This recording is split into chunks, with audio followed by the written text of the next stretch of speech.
Hello friends, எல்லோரும் எப்படி இருக்கீங்க? இன்றைக்கி ஸ்கூலுக்கு லஞ்சு பாக்ஸ்க்காக மார்னிங் என்னென்ன செஞ்சேன்னு பார்க்கலாம் வாங்க. சுட சுட மட்டன் குழம்பு டேஸ்ட்டில் ஒரு சுண்டல் குழம்பு பண்ணியிருக்கேன். பீட்ரூட் பொரியல் செஞ்சுருக்கேன். வாங்க எப்படி செஞ்சேன்னு பார்க்கலாம். முதல்ல நம்ம சுண்டலை குழம்பு வச்சிடலாம். நைட்டே ஊற வச்சிட்டேன் 200 கிராம் சுண்டல் எடுத்து. காலைல ஸ்கூலுக்கு அப்போ தான் ஈஸியாக சீக்கிரமாக லஞ்ச் கட்டி கொடுக்க முடியும். அதனால் 200 கிராம் சுண்டல் எடுத்து ஊற வச்சு எடுத்திருக்கேன். முதல்ல சுண்டலை வேக வச்சு எடுத்துருவோம். சுண்டல் வேக போடும்போது கொஞ்சம் கல் உப்பு சேர்த்துட்டு சுண்டல் மூழ்கிற அளவு தண்ணி ஊற்றி குக்கர் மூடியை க்ளோஸ் பண்ணிவிட்டு ஒரு 3 விசில் போட்டு எடுத்துருங்க. சுண்டல் நல்லா வெந்துடும். நல்லா ஊறி இருக்கிறதுனால சீக்கிரம் வெந்துடும். வேக போட்டதுக்கப்புறம் காட்டுறேன். இன்னொரு சைடில் சாதம் வச்சு விட்டாச்சு. காலையில் ஸ்கூலுக்கு டிஃபன் கட்ட போகிறேன். அதனால தான் காலங்காத்தாலே சாப்பாடு வச்சு சமைச்சிக்கிட்டு இருக்கேன். குக்கரில் 3 விசில் போட்டு சுண்டல் எடுத்தாச்சு. இப்போது ஒரு கைப்பிடி சின்ன வெங்காயம் எடுத்திருக்கேன். அதை கட் பண்ணி சேர்த்துக்கலாம். உங்கள்கிட்ட பெரிய வெங்காயம் இருந்தால் கூட அதை கூட சேர்த்துக்கோங்க, தப்பு இல்லை. 3 தக்காளி பழம் கட் பண்ணி எடுத்துருக்கேன். அதையும் சேர்த்து விட்டுடலாம். 1/2 ஸ்பூன் மஞ்சத்தூள், வீட்டில் அரைச்ச குழம்புத்தூள் 3 ஸ்பூன் சேர்த்துருக்கேன்.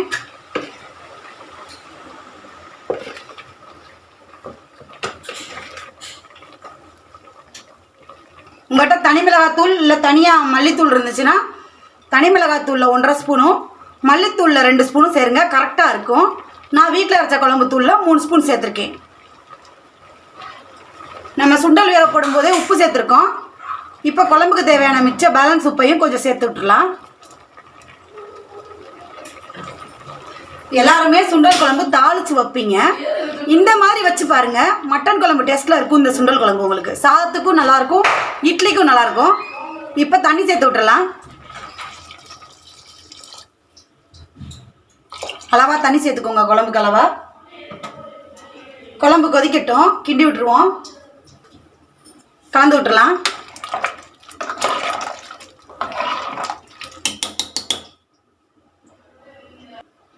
இப்படியே குழம்பு ஒரு 2 கொதி கொதிக்கட்டும். அப்புறம் தேங்காய் அரைச்சி சேர்த்துக்கலாம். நம்ம 4 சில்லு தேங்காய் சில்லு எடுத்து கட் பண்ணி போட்டிருக்கேன். இதோட 2 ஸ்பூன் சோம்பு சேர்த்து தனியாக அரைச்சிட்டு வந்துடுங்க. குழம்பு நல்லா கொதிக்க ஆரம்பிச்சிருச்சு. இப்போது நம்ம அரைச்சிட்டு வந்த தேங்காய் விழுது எடுத்து குழம்புல ஊற்றிடலாம். இந்த ஜாரை கழுவி அப்படியே கொஞ்சம் தண்ணி ஊற்றிடலாம்.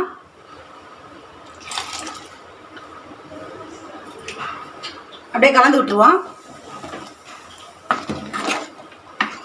இப்போ குழம்பு கொதித்து அந்த மசாலா வாசம்லாம் போயிடும். 2 கொதியில் தேங்காய் விழுதை ஊற்றிட்டு குக்கர் மூடியை க்ளோஸ் பண்ணி சிம்மில் வச்சு ஒரு விசில் விடுங்க. கரெக்டாக குழம்பு கொதித்து அந்த மசாலா வாசலாம் அடங்கிடும். அப்புறம் மூடியை ஓப்பன் பண்ணிவிட்டு நம்ம தாளிக்கிறது எப்படின்னு பார்க்கலாம். சாதம் மலை நல்லா வெந்துருச்சு. சாதத்தை வடிச்சு விட்டுலாம். குழம்பு நல்லா மலைன்னு கொதிச்சிருச்சு. இப்போ சின்னமாக ஒரு கொட்டை புளி எடுத்து நம்ம தண்ணியில் போட்டு கரைச்சி வச்சுருக்கேன். புளிப்பே இருக்கக்கூடாதுங்க. சும்மா ஒரு கொட்டை புளி, 3 தக்காளி பழம் சேர்த்துருக்கோம். அந்த புளிப்பே போதும். சாதத்துக்குங்கிறதுனால கொஞ்சம் ஒரு கொட்டை புளி ஊற்றுறேன். உங்களுக்கு வேணும்னா புளி ஊற்றுங்க, இல்லைன்னா விட்டுருங்க. ஒரே ஒரு கொட்டை தாங்க கரைச்சி ஊற்றணும். ரொம்ப புளிப்பாக இருக்கக்கூடாது. நீருக்கு தண்ணியை கரைச்சி ஊற்றுங்க. சேர்த்துடலாம்.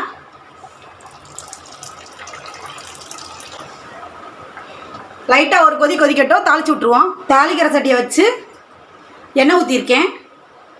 ஒரு பிரியாணி இலையை கொஞ்சம் உடச்சி போட்டிருக்கேன். ஒரு ஏலக்காய், ஒரு கிராம்பு, கொஞ்சம் கல்பாசி, கொஞ்சம் பட்டை எடுத்திருக்கேன். இதோட ஒரு ஸ்பூன் சோம்பு சேர்த்துடலாம். சோம்பு கொஞ்சம் சேர்த்துக்கோங்க. இது எல்லாத்தையும் அப்படியே தாளித்து விட்டுடலாம்.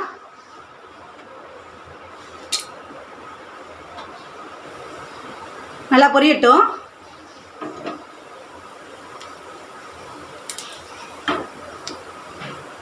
ஒரு கைப்பிடி கருவேப்பிலை கழுவிட்டு எடுத்துருக்கேன். அதை சேர்த்து விட்டுருவோம்.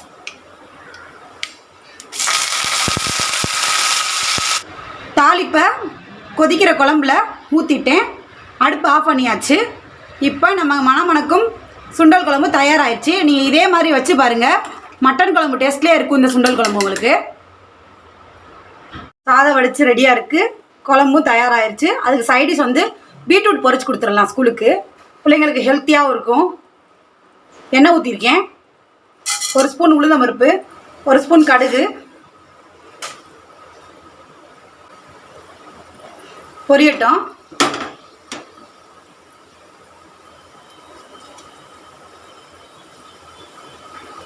ஒரு வரமிளகாய் எடுத்து 2ஆ கிள்ளி சேர்த்துருக்கேன்.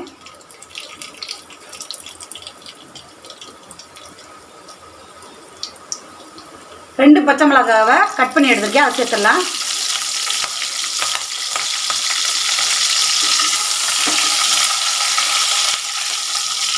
ஒரு கொத்து கருவேப்பிலை,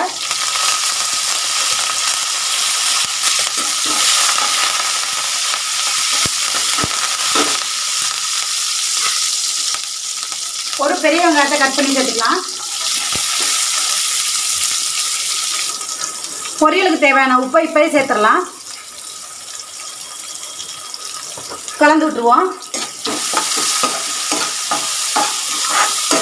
200 கிராம் பீட்ரூட் எடுத்து சீச்சு வச்சுருக்கேன். அதை அப்படியே சேர்த்து விட்டுடலாம். சேர்த்து விட்டுருவோம்.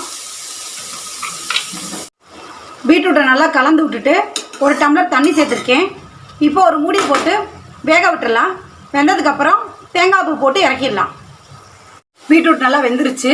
தண்ணியெலாம் நல்லா வச்சிருச்சு. நம்ம தேங்காய் பூ சேர்த்துட்டு இறக்கிடலாம்.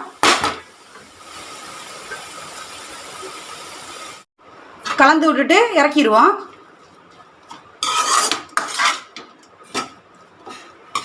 உங்களுக்கு தேங்காய் வேண்டான்னா நீங்கள் ஸ்கிப் பண்ணிடுங்க.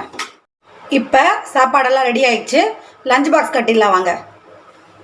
சூடாக வச்ச சாதம்,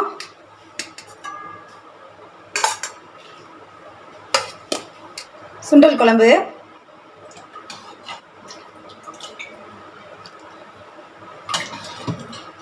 தனித்தனியாக கொடுத்துட்டோம்னா சாப்பிடாம மிச்சம் கொண்டு வந்துடுவாங்க. இப்படி கலந்து கொடுத்துட்டோம்னா சுண்டலும் சாப்பிட்ருவாங்க, சாதத்தையும் நமக்கு சாப்பிட்ருவாங்க. அதனால் நான் கலந்து கொடுத்து விட்டுருவேன். இந்த மாதிரி மேலே கொஞ்சம் குழம்பு ஊற்றிக்கலாம். சைடிஷு பீட்ரூட் பொரியல் வச்சுருக்கேன். அதையும் வச்சிடலாம். ஸ்நாக்ஸுக்கு கொய்யாப்பழம் கட் பண்ணி வச்சுருக்கேன். இவ்வளோ தாங்க இன்றைக்கி லஞ்ச் பாக்ஸுக்கு நான் கட்டியிருக்கேன். இதே மாதிரி உங்கள் வீட்டிலே ஒரு நாளைக்கு ஸ்கூலுக்கு லஞ்சுக்கு இந்த மாதிரி டக்குன்னு காலையில் 6 மணிக்கு எழுந்திரிச்சிங்கன்னா ஒரு 8 மணிக்குள்ளே நீங்கள் இந்த வேலையெல்லாம் முடிச்சிடலாம். முடித்து ஸ்கூலுக்கு கிளப்பி விட்டுடலாம். செஞ்சு பார்த்துட்டு எப்படி இருக்குன்னு எனக்கு கமெண்ட்ஸில் சொல்லுங்கள்.